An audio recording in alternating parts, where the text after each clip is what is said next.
Hello বন্ধুরা, আজকে করব সজনের ফুল বাটা। তার জন্য আমি সজনে ফুল নিয়েছি কিছুটা, একটু পেঁয়াজ কুচি, 4-5 কোয়া রসুন কুচি নিয়ে নিয়েছি।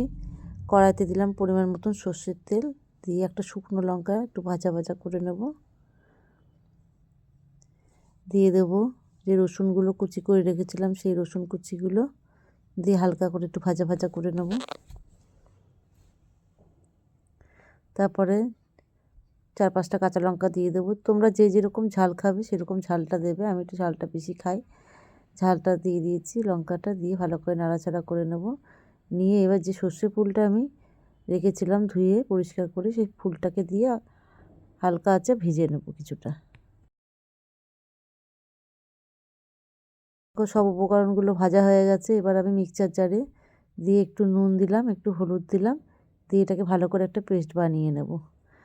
এখানে আমার পেস্ট বানানো হয়ে গেছে। কড়াইতে দিয়ে দিয়েছি পরিমাণ মতন সর্ষের তেল, একটু কালো জিরে ফোড়ন দিলাম, দিয়ে যে একটা পেঁয়াজ কুচিয়ে রেখেছিলাম সেই পেঁয়াজ কুচিটা দিয়ে ভালো করে ভাজা ভাজা করে নেব।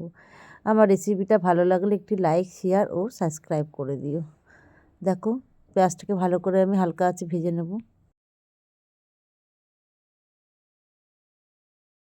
পেঁয়াজটা ভাজা হয়ে গেছে। এবার যে সজনে ফুলটা পেস্ট করে রেখেছিলাম সেটা দিয়ে দিলাম, দিয়ে ভালো করে আমি শুকনো করে নাড়াচাড়া করে নেব।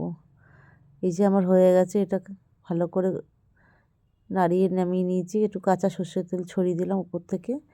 এই দিয়ে গরম ভাত খাবে, খুব ভালো লাগবে।